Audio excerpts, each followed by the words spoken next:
Hola amigos, en este ejemplo, en sumas de Riemann, vamos a considerar qué pasa si la función es negativa.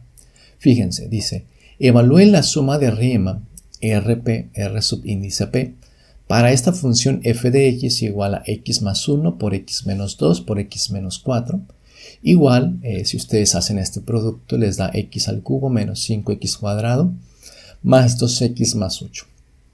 En el intervalo 0,5, intervalo cerrado 0,5. Ok, primeramente graficamos esta función para darnos una idea. Y si lo hacemos, vamos a ver que obtenemos algo así, entre 0 y 5. Recuerden que esta función sigue para acá y sigue para el lado izquierdo, pero solamente nos interesa la suma de Riemann en un cierto intervalo, entonces de 0 a 5. Y está así definida. Ahora dice, utilice la partición P con puntos de la partición 0 menor que 1.1, menor que 2, menor que 3.2, bla, bla, bla.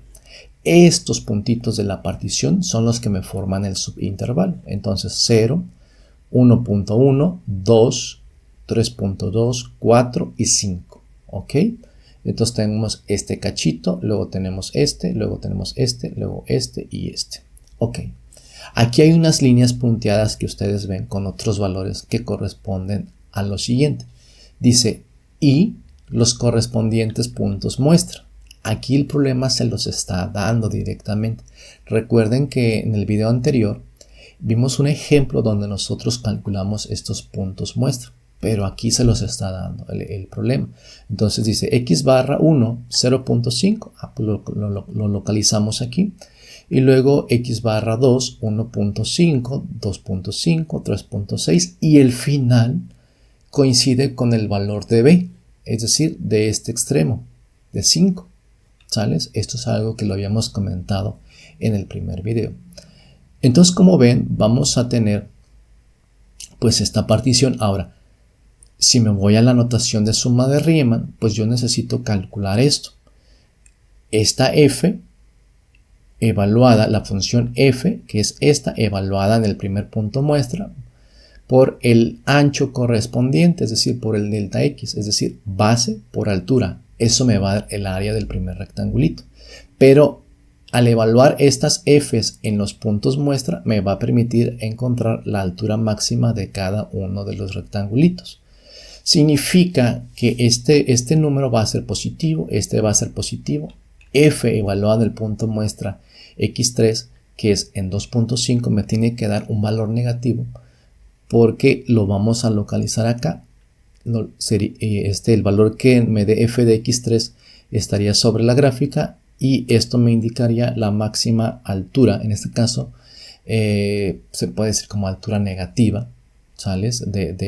Iría de aquí hacia abajo de este rectangulito con el que estamos aproximando el área de este subintervalo. Entonces esto me debe dar negativo, esto me tiene que dar negativo y finalmente esto es un número positivo. Si sustituimos entonces en esta fórmula los valores, obtenemos lo siguiente. F de 0.5 por el delta, el primer delta que es 1.1 menos 0. El siguiente delta es 2 menos 1.1. Entonces tenemos 2 menos 0.1 por la función f evaluado en el punto muestra correspondiente, que en este caso vale 1.5.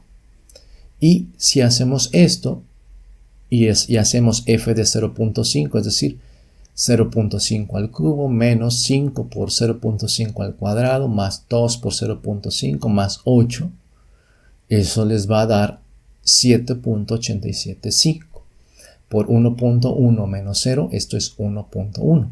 Fíjense, en el último, bueno, antes de irme a ese caso, dijimos f de 2.5 les va a dar menos 2.6, menos 2.6 más o menos.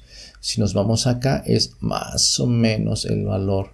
Fíjense, de aquí a aquí hay 3, entonces sí, esta altura negativa corresponde más o menos a menos 2.6 y luego vemos que debe dar un valor un poquito más grande. Este rectangulito está un poquito más abajo y vamos a ver que tenemos menos 2.9. Y el último, que es el más alto pero positivo, les da un número 18. Es decir, sustituyan 2.5 al cubo menos 5 por 2.5 al cuadrado más 2 por 2.5 más 8. Curiosamente les da ese número de 18. Digo, curioso porque es un número cerrado, ¿no? Si no esperarían que al sustituir 2.5 les dé 18. Se me hace curioso, pero corresponde el 18. Fíjense, lo estamos viendo acá. Entonces es la altura máxima de este rectángulo. Fíjense que toda esta área está sobreestimando el cálculo. Esta área está metiendo área de más a nuestro cálculo. Vean que aquí hay un área que nos falta, aquí hay otra. Es decir, esta parametrización pues no es la más eficiente, se puede decir, ¿no?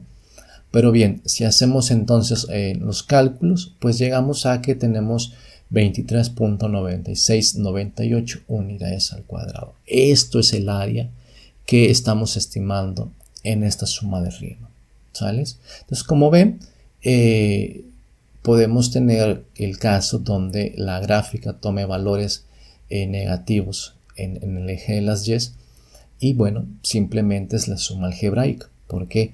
Porque esto fue positivo, esto fue positivo, y luego este f de x3 me dio un número negativo, por un número positivo es un número negativo, entonces es más, más, menos, menos, más, que es lo que podemos ver aquí, ¿sales? Más, más, este más por menos es menos, y luego más por menos, menos, y más, ¿sales? Entonces, hasta aquí dejamos este video. Espero que más o menos se haya entendido el concepto de las sumas de Riemann. Les aconsejo que si son ustedes estudiantes que están llevando esta materia, pues que revisen algunos otros, revisen su texto, de su libro de clases. En estos videos quizás yo no abordo todos los casos, pero espero que les traiga un poquito más les aterriza algunas de las ideas o algunas de las dudas que tenían. Hasta aquí dejamos este video y nos vemos en una próxima. Hasta luego.